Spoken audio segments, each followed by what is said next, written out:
The rain tapped against the dorm windows like skeletal fingers. Sarah Delaney sat on her twin bed, a stack of anthropology textbooks beside her, and a half-empty cup of coffee cooling by her elbow. She stared at the envelope again, a stamp.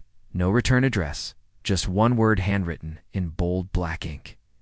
You. She had found it that morning, slipped silently under her door. Inside was a thick piece of parchment that smelled faintly of charred wood. You have been chosen. Spend 3 nights in the Hollow House. Survive and claim your reward. $100,000. No phones, no cameras, no leaving before sunrise. Address enclosed. Arrival Friday 5 p.m. There was no signature. Only a blood-red wax seal depicting a tree with claw-like roots. By dinner, word had spread across campus like wildfire. Sarah wasn't the only one who received the invitation. Total prank, said Marcus Reed, a linebacker with a broken front tooth and a smug grin. He dropped his letter onto the cafeteria table. $100,000 just for staying in some haunted house. Come on. There's no stamp. There's no postmark, whispered Eliza Tran. Her voice was almost too soft to hear. She wore layers of jewelry and smelled faintly of rosewater and smoke. That means someone was inside our building already. I'm going, said Jeremy Fox, a forensic psychology student with an unhealthy obsession with cults and dark rituals. Worst case, spend a few creepy nights in the woods. Best case, we get paid. 5 students, each from a different walk of life, all drawn in by the same mysterious offer. Sarah Delaney, reserved anthropology major, logical, quiet, and thoughtful. Marcus Reed, brash football player, strong, sarcastic, but fiercely loyal. Eliza Tran, art student with a sensitive spiritual streak, rumored to be clairvoyant. Jeremy Fox, psychology major obsessed with the occult, witty and fearless. Toby Ramirez, pre-med student, but easy to pressure. By Friday afternoon, they were on the road. The directions led them hours away from the city, deep into pine-covered hills, their destination. A place called Ash Hollow, a location that didn't appear on Google Maps or any atlas. I don't like this, Eliza murmured from the back seat, clutching a small bone charm around her neck. Toby was driving the battered green van. The gravel road narrowed as they entered the woods. Twilight bled through the trees like bruised light. And then it appeared. The Hollow House. It stood 3 stories tall, decayed but somehow alert. Its blackened wood siding was covered in crawling vines. Windows were either shattered or boarded up. The porch creaked in the breeze. The front door stood wide open. Light flickered in the foyer. Marcus whistled. Creepy as hell. I love it. Inside, the air was stale, but not dusty. The house had the stillness of something waiting. A grandfather clock ticked loudly from the hallway, though none of them had touched it. Each room seemed perfectly preserved in time. Teacups rested on a tray in the sitting room. A dusty piano leaned against the wall like it hadn't been played in a century.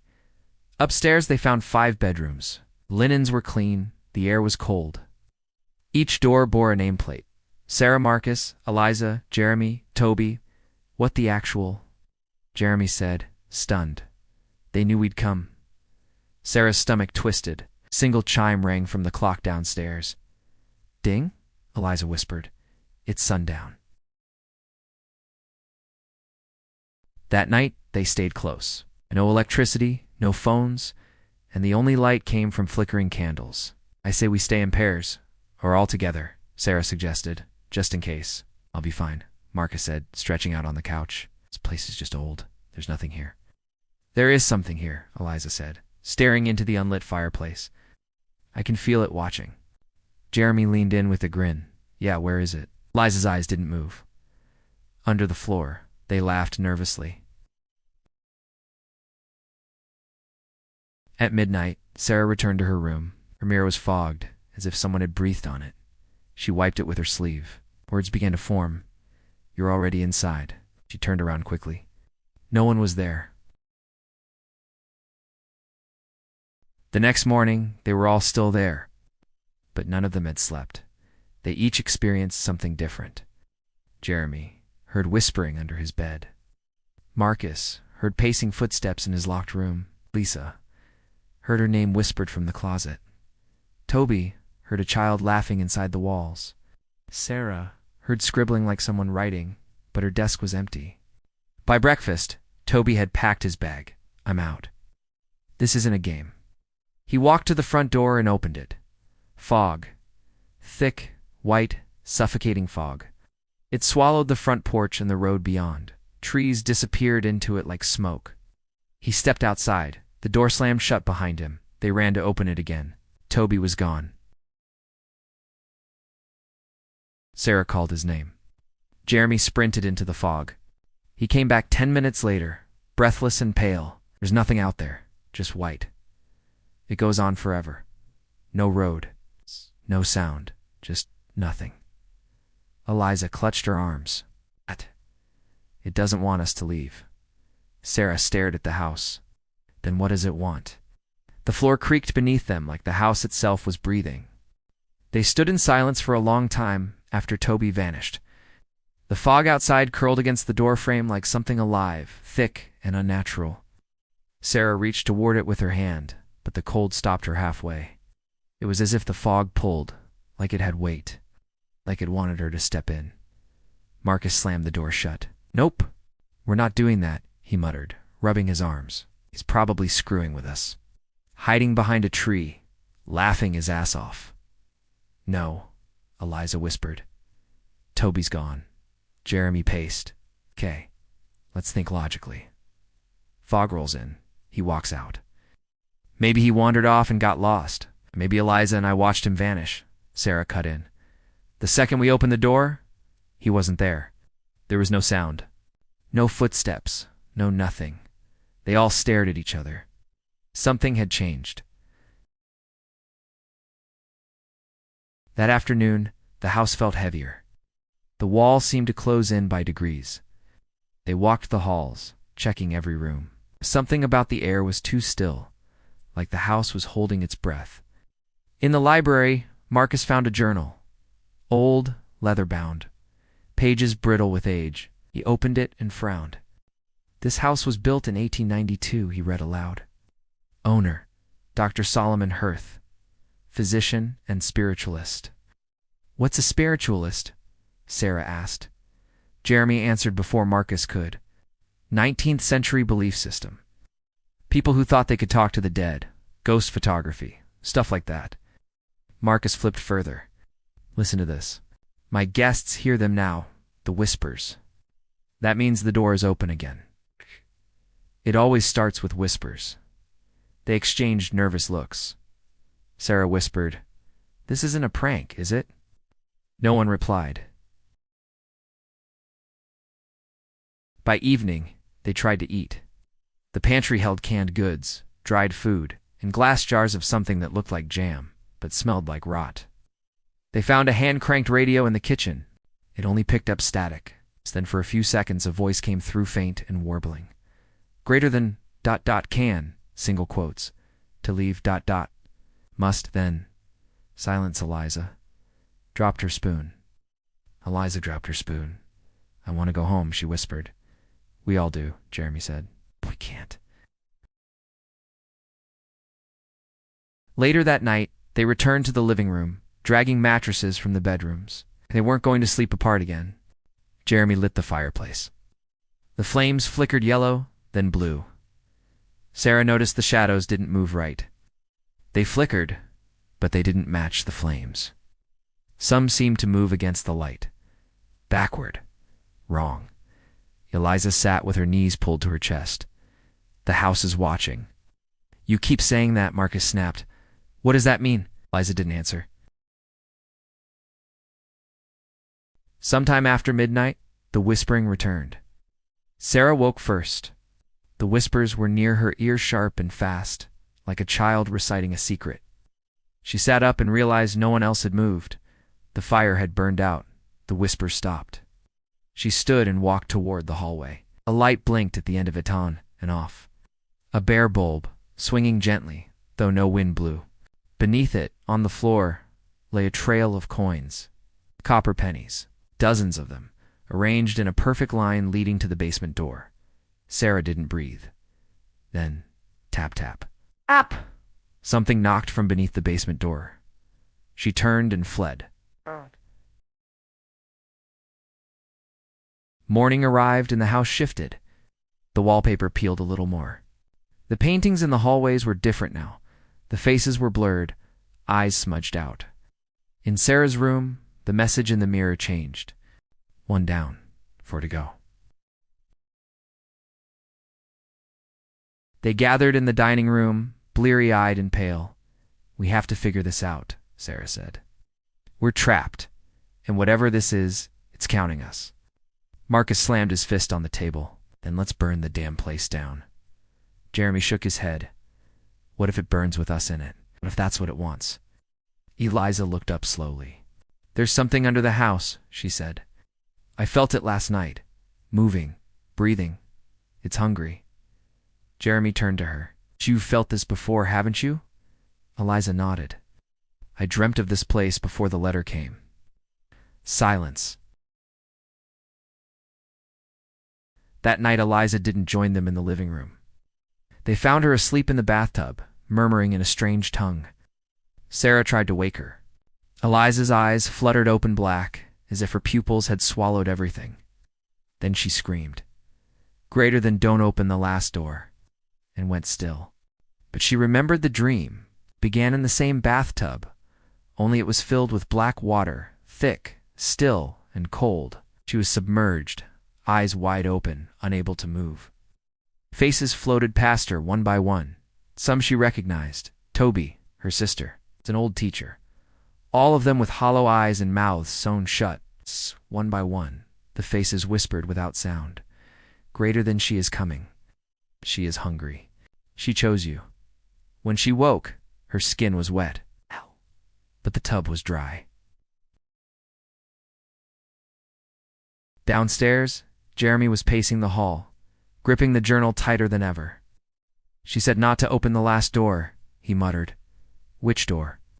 "We've been through everything except the basement. There's a second door," Sarah whispered. "I saw it in my dream last night. A red door with no knob." Marcus snorted. "Let me guess it was locked." Sarah nodded. Jeremy looked up sharply. "I saw that same door too." Liza entered, pale and shaking. "The house doesn't want us to leave. It wants us to open that door, but it's not ready yet." Marcus threw up his hands. "Great, now the house has rules." That evening, the air grew colder. Candles burned lower, though no one touched them. The fire refused to stay lit. Eliza claimed the portraits on the walls were watching her. Sarah saw the shadows twitch even when the room was still. Jeremy stopped reading aloud from the journal. The entries were growing stranger. Day 4. "I heard the stairs creak, though no one moved. The entity draws closer. I must seal the basement again if it escapes. I will not live to see morning." And below that, scrawled in red ink, "Greater than the house is a body. The rooms are organs. The basement is the belly." That night, they agreed to take turns keeping watch. Marcus went first. The others lay on their mattresses in the parlor, too tired to protest. Then she noticed the smell. Rotting meat, she sat up. Marcus was gone. The fire was dead. The hallway light flickered, then died completely. "Marcus," she called softly. No answer. She woke Jeremy and Eliza. They searched every room. No Marcus, only his boots, sitting neatly by the stairs, laces tied. On the wall near the library, something new had appeared scratched deep into the wood. "Do you—" Jeremy lost it. He kicked a chair across the room. "This place is playing with us. It's eating us one by one," Eliza whispered. "We need to go down there." "Where?" "To the basement." "Before it finishes." Sarah looked at her in horror. "You just said not to open the last door. I know what I said, but we have to see it. I think it wants us to understand." The basement door was still locked, but tonight there was a key, sitting on the floor. It was covered in ash. Jeremy picked it up with shaking hands. He looked at them. "You ready?" No one answered. He unlocked the door. The stairs led down into pitch black. They could hear something faint below, like dripping water or maybe whispering. Jeremy flicked on the lantern they found earlier. The light revealed cracked stone walls, strange symbols carved in chalk, dried blood on the floor. Chains attached to the stone, an old iron chair, bolted in place, and a mirror. A full-length mirror, not reflecting them, but showing another version of the room. In it, all 5 of them were still alive, standing, staring, unmoving, frozen in fear. Then, the mirror flickered. The other Marcus looked up from the chair. His mouth moved. "She's awake." The glass shattered. They ran up the stairs. The house groaned like something massive had shifted. The walls stretched. The air pulsed like lungs. Eliza screamed and dropped to the ground. Her nose bled. Her hands clutched her temples. "She's here. She's inside. The house is waking up." The lights went out. The clock struck 3. Dong. Dong. A door slammed upstairs. The red door. The one with no knob. It was now slightly open. Sarah didn't sleep. She sat beside Eliza, who finally passed out from exhaustion. Jeremy stood by the fireplace, holding the broken lantern like a weapon. "I think we're inside something," he whispered. "Not a house, not a place, a being." Sarah said nothing. Then she looked at the mirror above the fireplace. This one hadn't cracked. Instead, something had been written on the glassy and foggy letters that slowly appeared as she watched. "3 left!" She turned to Jeremy, but he was already staring. Not at the mirror, but at the hallway, where a figure stood. No face, just long tangled hair. And fingers too long to be human. Watching, waiting. It stood in the hallway like a forgotten coat ractol, dark, crooked. The face remained hidden beneath that curtain of wet black hair. Its hands dangled too low, fingers almost brushing the floor. Jeremy gripped the lantern tighter. "Who are you?" he called. No answer. The figure turned, slowly, and walked toward the red door upstairs. It didn't walk normally, it flowed, like wind over water. Then it was gone. "We follow it," Jeremy said. "We need to know what's behind that door." Sarah looked pale. "That thing is part of the house. It's not human." Eliza stirred beside the fireplace, eyes fluttering open. "You saw her?" "She didn't attack," Sarah whispered. "Just stared, like she's waiting." Eliza sat up. Her voice was low. "She knows we're trying to leave. And now she's showing us the way because she wants us to open the last door." Jeremy said nothing. He was already heading up the stairs. The red door loomed at the end of the hall. No knob, just a deep crack, wide enough now to see the dark beyond it. Jeremy pushed it open. The hinges screamed. Inside was a staircase leading downward, far below the level of the basement. They hadn't seen this before. Eliza whispered, "The house is changing." They descended together. Sarah, Eliza, Jeremy, each step colder, the walls narrowing as if the house was swallowing them. The air stank of copper and mold. After what felt like hours, they reached a chamber. A circle of mirrors surrounded them, 12 in all. In each mirror, a different version of themselves. In one, Eliza's mouth was sewn shut. In another, Sarah was screaming, covered in blood.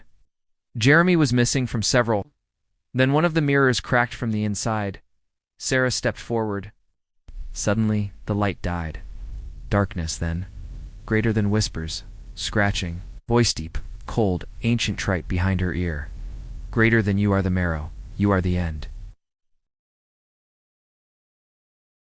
When the lantern flickered back on, Sarah was gone. Liza screamed.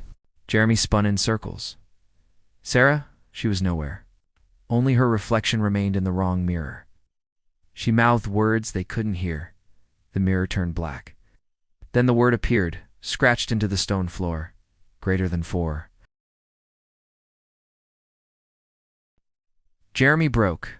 He grabbed a pipe from the ground and smashed one of the mirrors. Glass exploded everywhere. Eliza cried out. Behind the shattered glass, a doorway, dark, silent. They stepped through.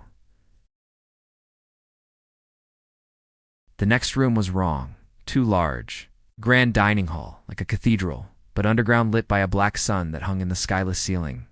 At the head of the table sat Dr. Solomon Hirth, or what was left of him.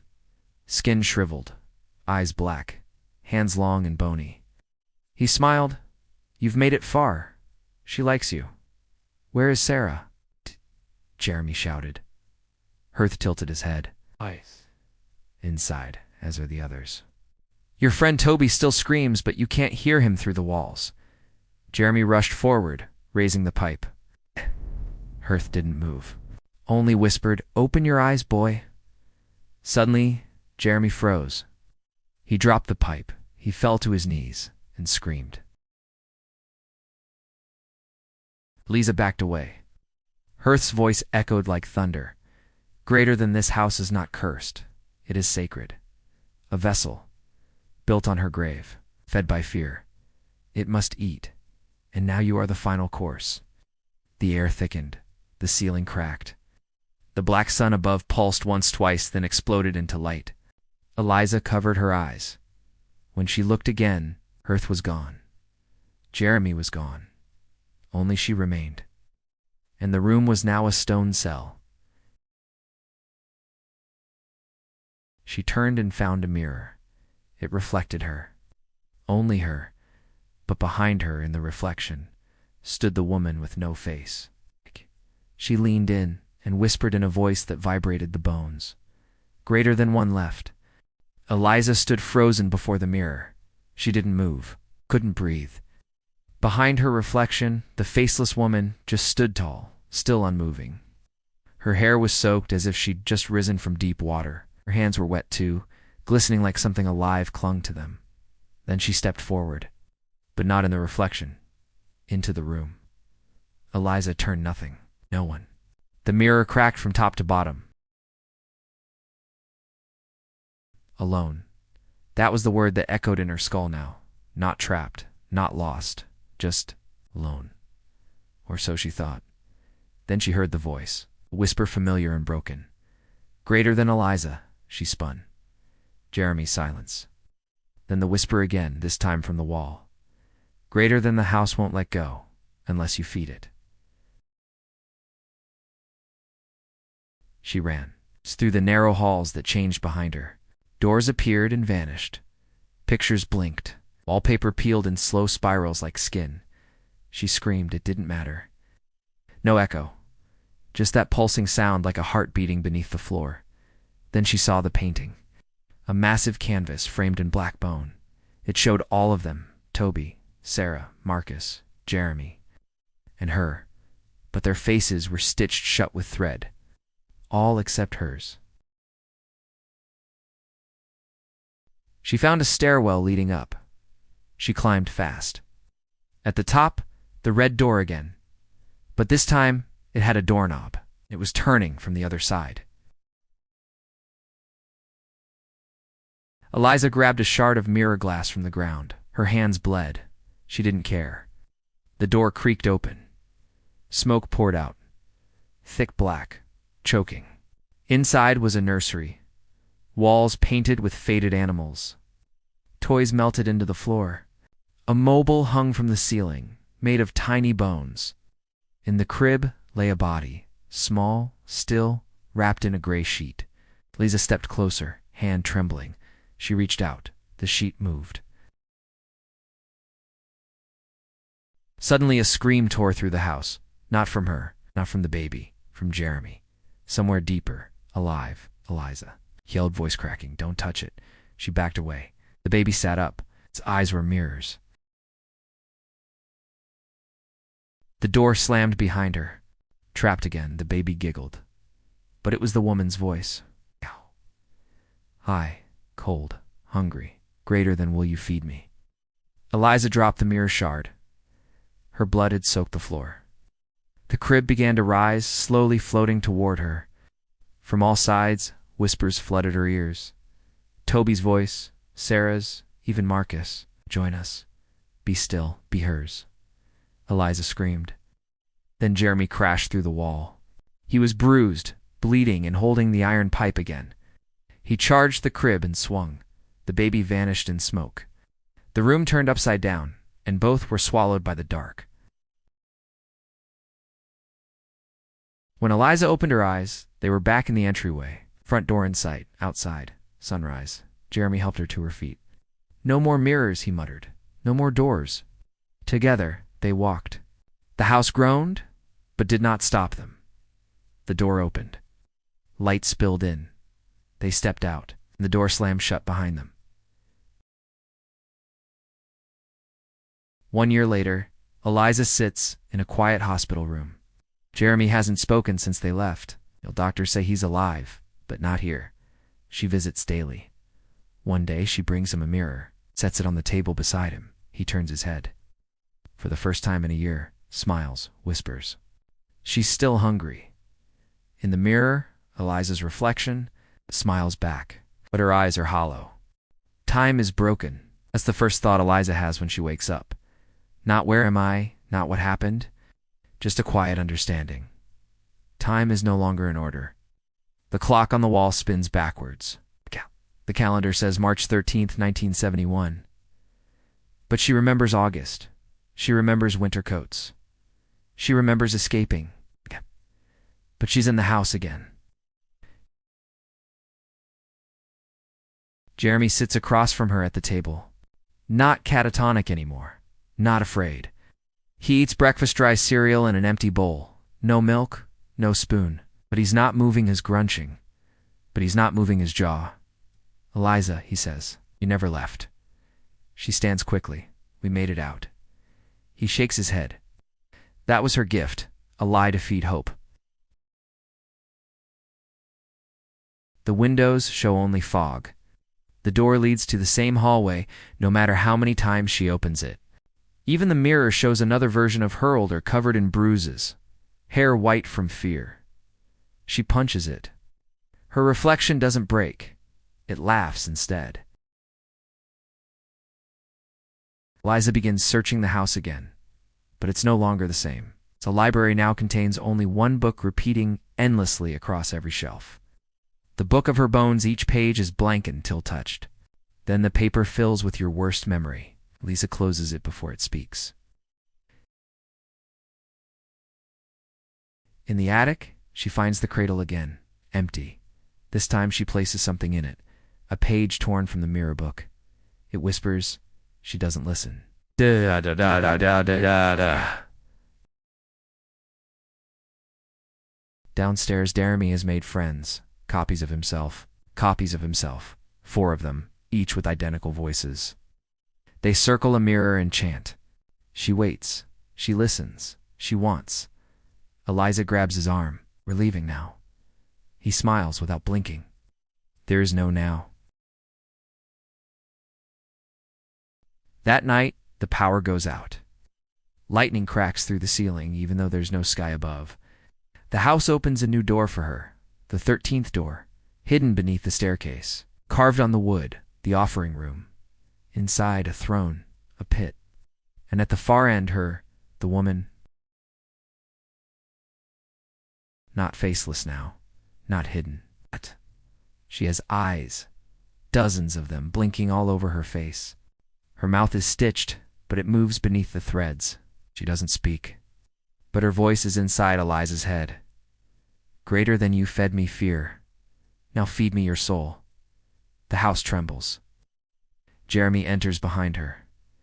This Jeremy is different, eyes too black, smiling too wide. Not him. The real Jeremy died.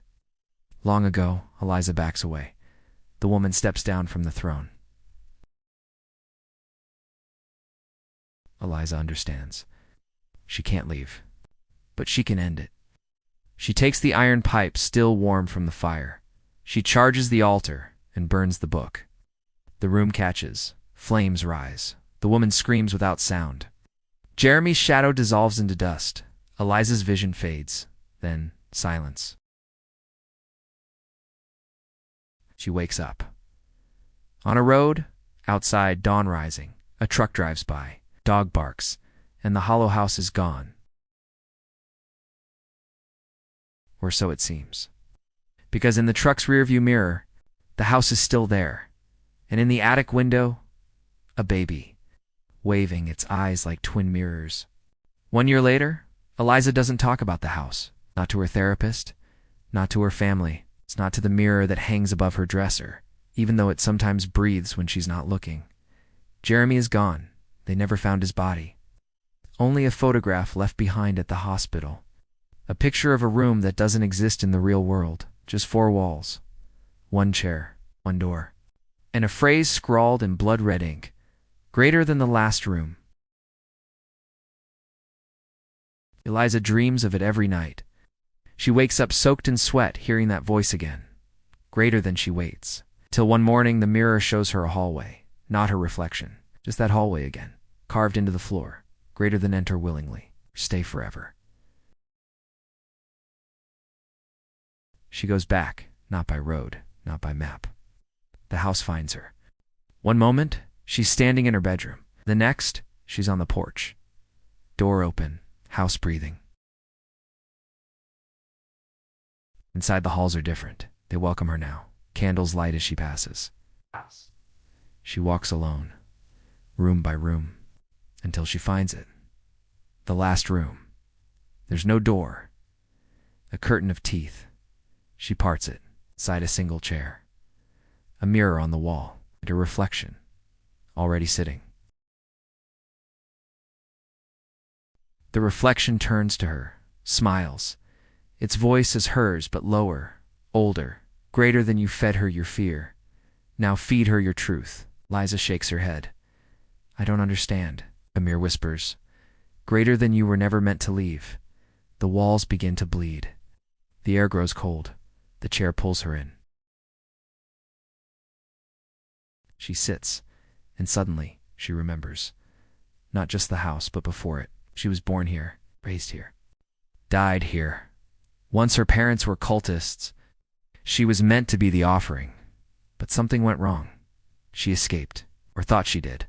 All this time, she's been circling back. Every time she left, she never truly left. Just another loop, another layer. The woman appears. She's taller now, her eyes glow white, and she's crying. Liza realizes. She is not the monster. She is the prisoner, bound by fear, fed by memory. And Eliza is the key. The original blood. It's the only one who can unlock the chain. She walks to the mirror. Her reflection speaks first. Greater than you know what to do. Eliza nods. She raises the iron pipe and smashes the glass. Light bursts from the cracks. The last room crumbles. Walls peel away like paper. The house begins to scream, but not in anger. In relief, Eliza wakes up on grass, in a field. No house behind her. Only sky. Only wind. Only silence. She breathes for the first time. In years. But as she stands, she sees a girl, standing at the edge of the trees, wearing her childhood dress, holding a mirror. In the reflection, the house still waiting, still watching.